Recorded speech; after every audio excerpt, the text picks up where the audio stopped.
Okay, so recording has been started, and we will be covering today that what are the different types of DevOps tools available in the market and how we can use them. So I have a list of DevOps topics. Let me quickly open it and then I will share.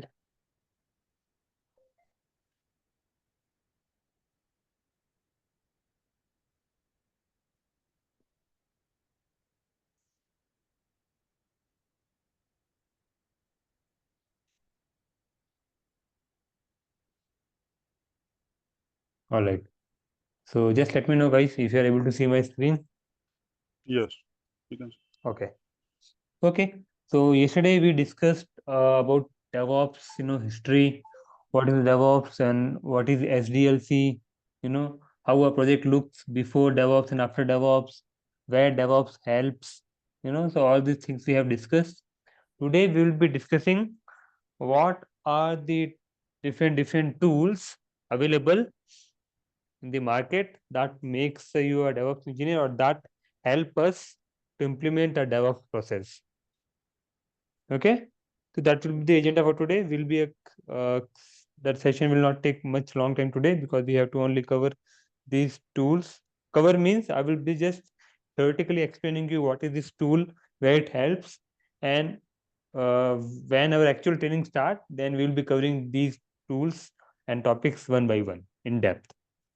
Clear? The agenda is clear? Yeah. All right. Just give me a minute.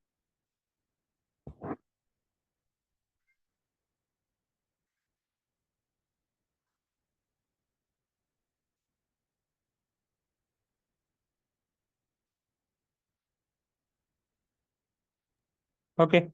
So in DevOps, the very first tool is Git. Now, what is Git? Git is a version control system. Okay. Now, what does that mean by version control system? So we all know that in a company or in an organization, lots of developers works together. There are teams. Let's say tens of hundreds of developers are working together.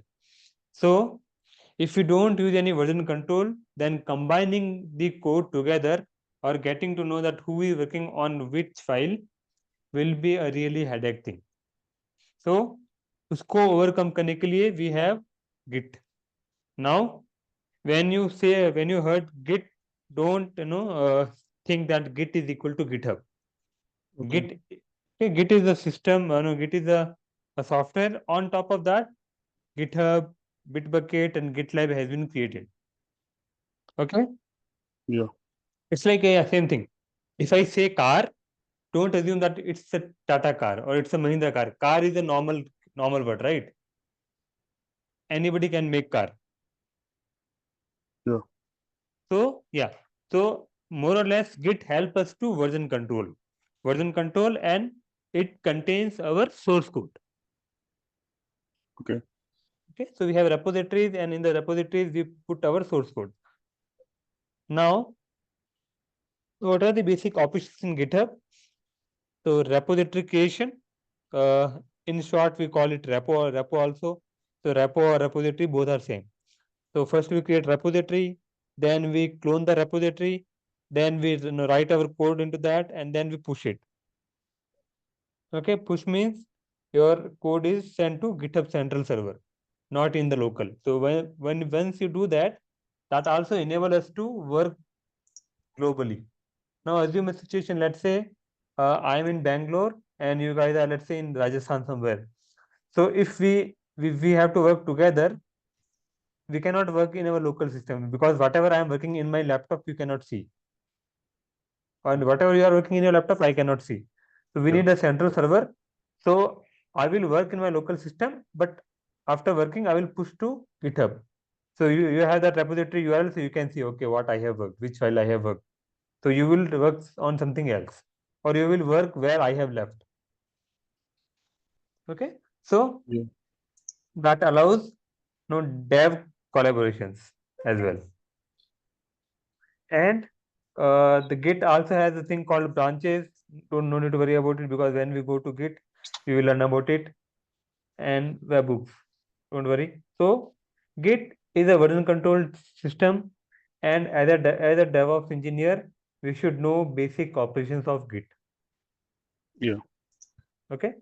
Now next tool is Linux. Linux is not a tool; it's a server and OS. correct operating system. So as a DevOps engineer, we should at least know basics of DevOps or basics of Linux.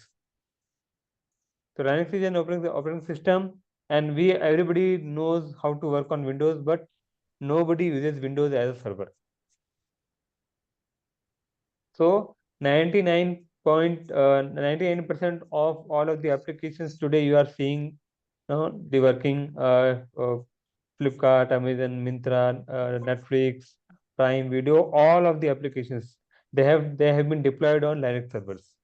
So as a DevOps engineer, as a system engineer, we should also have good command on Linux, where we should know how to connect to Linux server, how to create files there. If something fails, how to how to debug it, how to check system health कि server कितना healthy है, server में क्या error आ रही है, अगर error है तो उसको कैसे हैंडल किया जाए, अगर सर्वर में कोई पैकेज इंस्टॉल है तो उसको अगर 2 साल बाद हो गए तो पैकेज अपडेट हो गया तो उसको कैसे अपडेट किया जाए, ये सब एक्टिविटीज होती है लाइनक्स के अंदर। क्लियर? Yeah.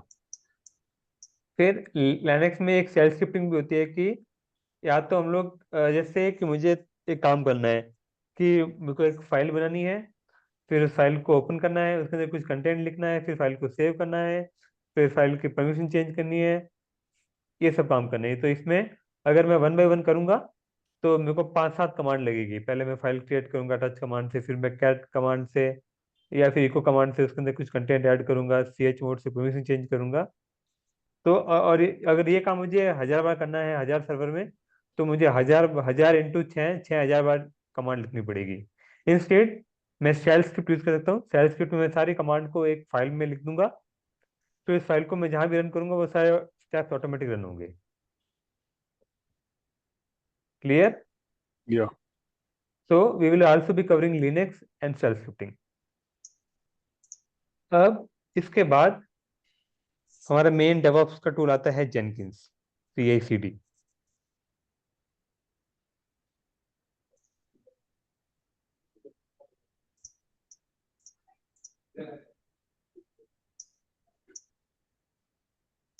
तो अगर कल का फ्लो अगर याद हो तो यहाँ पे मैंने जेनकिंस दिखाया था।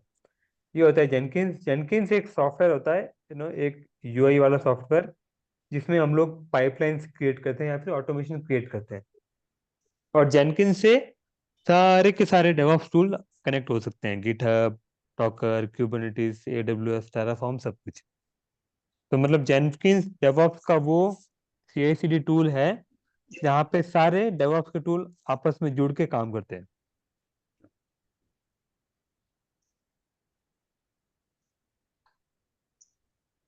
ठीक है, इसको अगर सिंपल समझा जाए, okay leave it, okay I hope you got it. हाँ, तो जेनकिंस में हम लोग जो भी आप जैसे सुनते हैं ना ऑटोमेशन पाइपलाइंस, जहाँ पे के कैसे बिल्ड करना है, कैसे टेस्ट करना है, कैसे डिप्लॉय करना है, जेनकिंस में वो सारी पाइपलाइंस बनाई जाती है।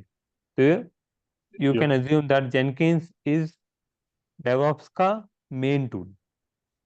Okay, so Yeah. when we will be covering Jenkins, we will cover all those things कि Jenkins, know how to set up Jenkins, and how to manage users in Jenkins, कि jobs कैसे create करना है, कैसे automate करना है, and how to connect other DevOps tools in Jenkins. So everything will be covered. Then I mentioned that build tools. Abhimanyu, can you go on mute? तो बाद में क्या होता है, लेजर प्रेशर पड़ता है इसको बाद में आना मीटिंग में क्या कर कितनी देर में फ्री होगा तो बोलना ठीक। Who is I think okay. Sorry, Om Prakash. Okay, no problem, no problem.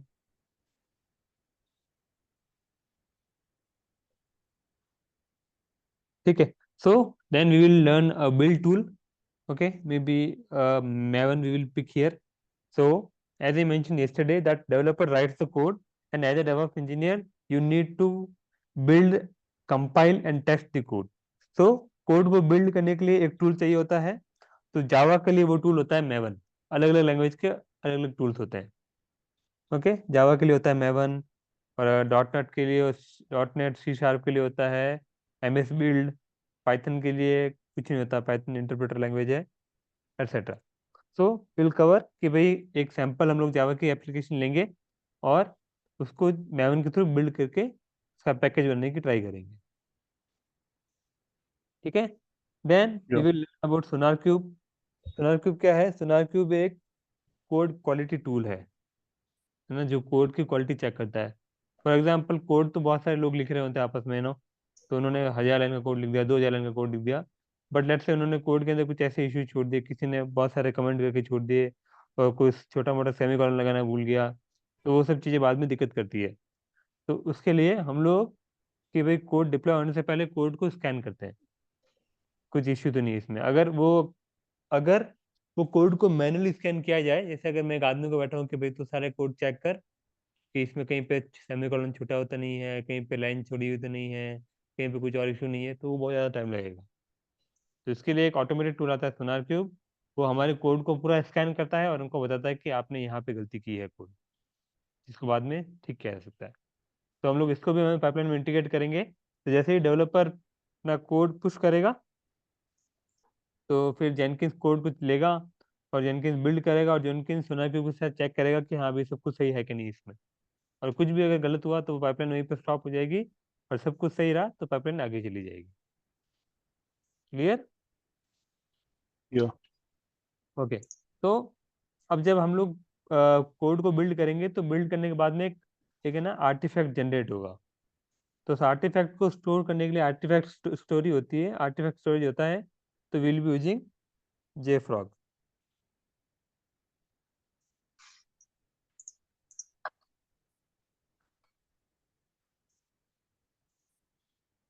तो JFrog आर्टिफैक्ट हम लोग यूज करेंगे, जिसमें हम लोग हमारे बिल्ड करने के बाद जो चीज़ जनरेट होती है उसको स्टोर कर सकते हैं।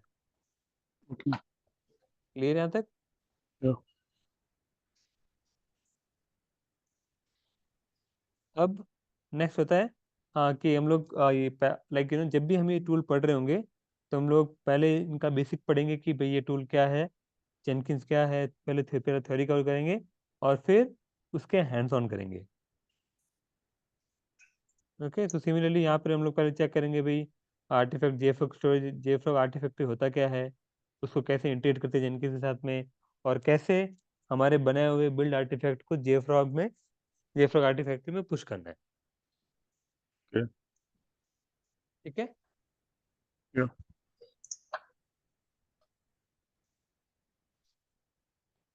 अब नेक्स्ट होगा AWS। तो एज जैसा मैंने कल बताया था कि एज अ डेवऑप्स इंजीनियर हमें एटलीस्ट एक क्लाउड की नॉलेज होनी चाहिए। ठीक है, तो हम लोगों ने पिक किया है AWS। क्यों? AWS सबसे पुराना है इंडस्ट्री में, सबसे स्टेबल है, और इजी टू लर्न है। तो इसके लिए हम लोग AWS से स्टार्ट करेंगे।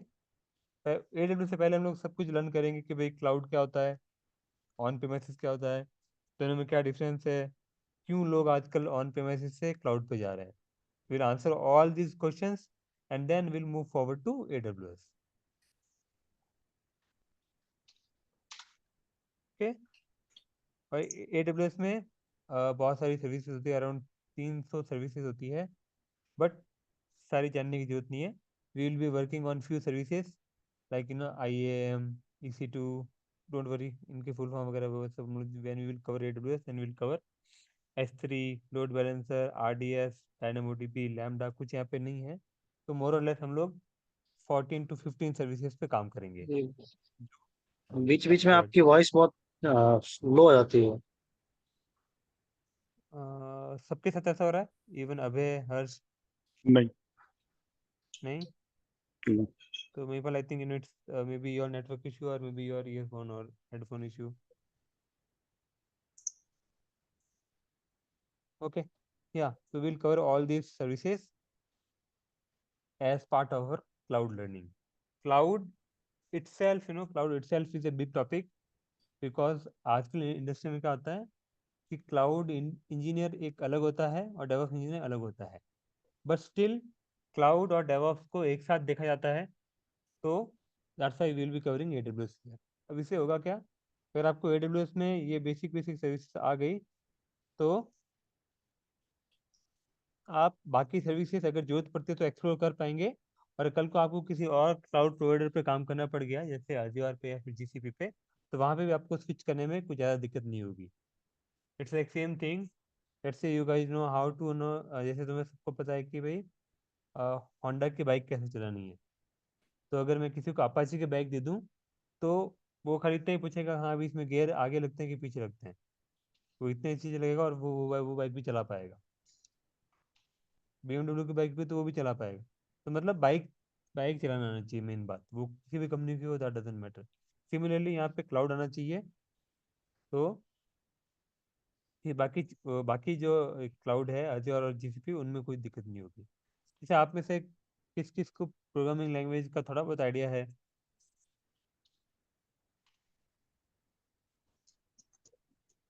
किसी को है? जैसे एटलीस्ट हमने कॉलेज वगैरह में हमने पढ़ी होगी ना, C++, जावा, किसने पढ़ी है?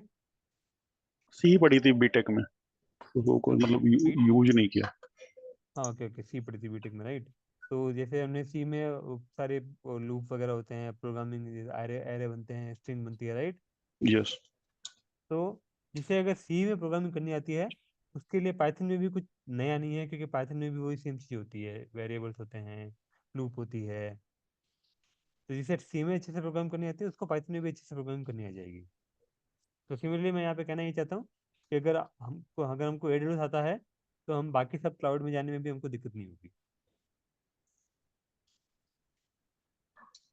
क्लियर गाइस यहाँ तक? या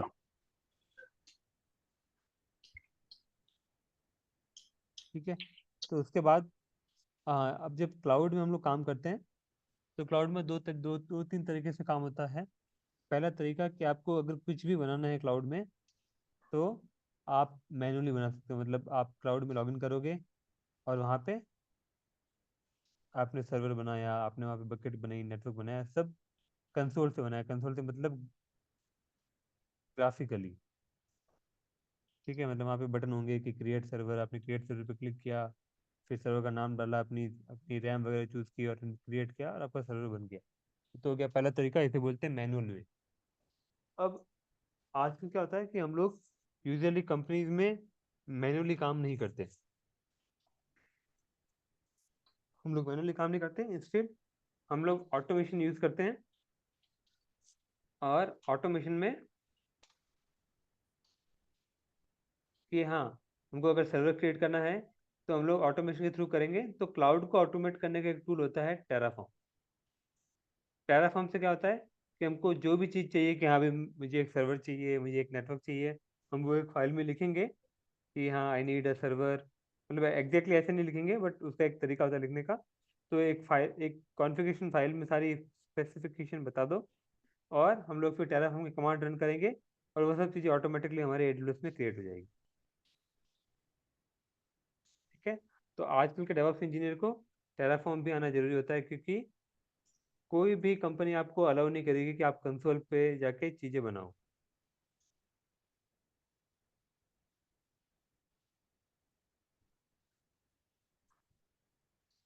तो आप ऐसे पहले कभी किसी ने क्लाउड वगैरह पे काम किया हुआ है?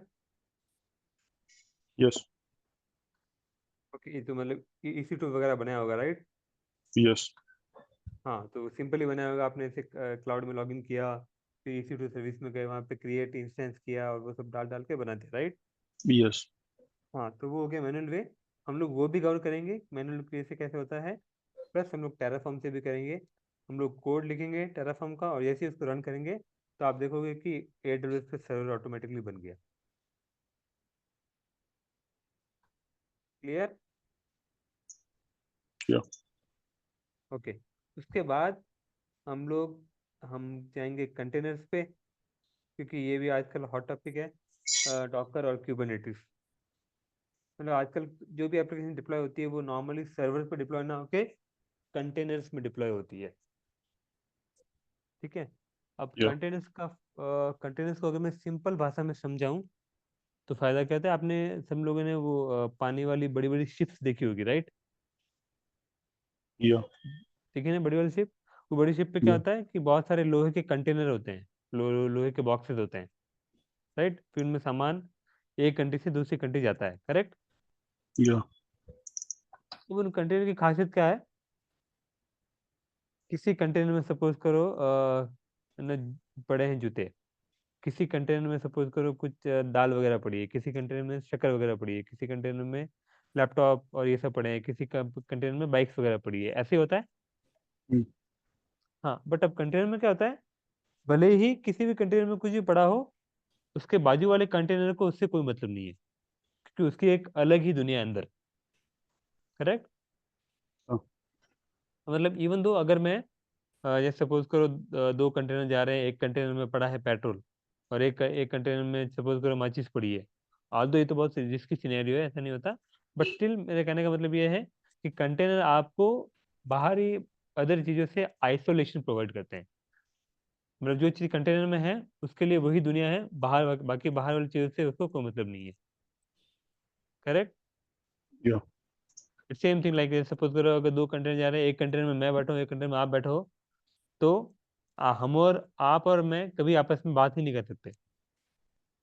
सिमिलरली आईटी में होता क्या होता है कि जब हम लोग एप्लीकेशन वगैरह डिप्लॉय करते हैं, तो उसको सर्वर पे डिप्लॉय करने के बजाय हम लोग कंटेनर पे डिप्लॉय करते हैं। क्या होता है कंटेनर पे डिप्लॉय करने से, कि हमने इमेज बनाई डॉकर की, तो डॉकर में सब कुछ स्पेसिफाई किया है कि हाँ भी मेरी एप्लीकेशन को ये चाहिए, ये चाहिए, ये चाहिए, तो फिर कंटेनर डॉकर वो सब चीज़ें ऑटोमेटिक बना देगा और उसी कंटेनर में वो सब चीज़ें रहेगी। तो अगर बाहर कुछ भी होता है तो उसे कंटेनर को इफेक्ट नहीं पड़ेगा। तो डॉकर और क्यूबरनेटिस में हम लोग यही सब करते हैं, डॉकर से हम लोग कंटेनर वगैरह बनाते हैं और क्यूबरनेटिस से हम लोग वो सब कंटेनर वगैरह को मैनेज करते हैं। ओके, ठीक है, तो ये हो गया हमारे कंटेनराइजेशन, टेराफॉर्म ने पढ़िया। अब CI/CD पाइपलाइन सैंपल ऐप, हाँ जैसे मैंने बताया कि हम लोग सैंपल से एप्लीकेशन लेंगे, एक नहीं दो तीन लेंगे। जैसे जावा की ले ली, .NET की ले ली, Node.js की ले ली, फिर उसको जेनकिंस में पूरा उसका प्रोसेस सेटअप करेंगे कि रेपोजिटरी बनाएंगे, और जैसे ही कोई रेपोजिटरी में हम लोग एक कमिट वमिट करेंगे तो देखेंगे पाइपलाइन स्टार्ट हो रही है, वो बिल्ड कर रही है, टेस्ट कर रही है, डिप्लॉय कर रही है, फिर हम लोग URL को अपडेट करके देखेंगे तो देखेंगे न्यू चेंजेस आ रहे हैं कि नहीं आ रहे हैं। तो हम लोग एक एप्लीकेशन को लेके पूरी प्रोसेस को समझेंगे, वो होगा हमारा प्रोजेक्ट। ठीक है, या लास्टली एनसिबल हम लोग यूज़ करेंगे, क्योंकि हम लोग जो भी EC2 पे सर्वर वगैरह बनाते हैं, तो खाली सर्वर बनाने से नहीं होता, सर्वर के अंदर कुछ ना कुछ चीज़ें इंस्टॉल भी करनी पड़ती है। जैसे मैंने कहा कि भी मेरे को है ना EC2 सर्वर बनाया तो मुझे उस पर PHP एप्लीकेशन डिप्लॉय करनी है। ठीक है, तो उसके लिए मुझे सर्वर के अंदर PHP इंस्टॉल करना पड़ेगा, MySQL इंस्टॉल करना पड़ेगा, अपाचे इंस्टॉल करना पड़ेगा, बहुत सारी चीज़ें इंस्टॉल करनी पड़ेगी।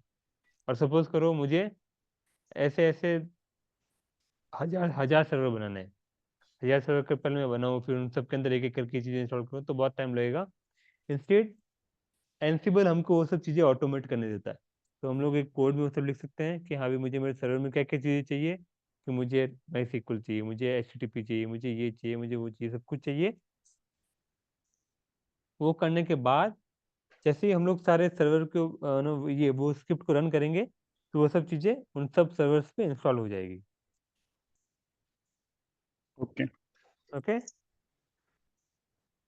ठीक है, तो ये सब चीज़ें हम लोग कवर करेंगे। कोई डाउट यहाँ तक? नो, ओके, तो या that's it for the day. मतलब ये सब चीज़ें हम लोग कवर करेंगे, और कल से I think Om will take over and no he will start with Linux or Git, anyone. Okay.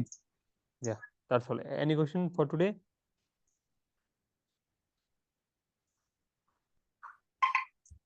Harsh, Mahipal, Abhay, do we have any question? No. Okay, guys, then see you tomorrow. Bye bye.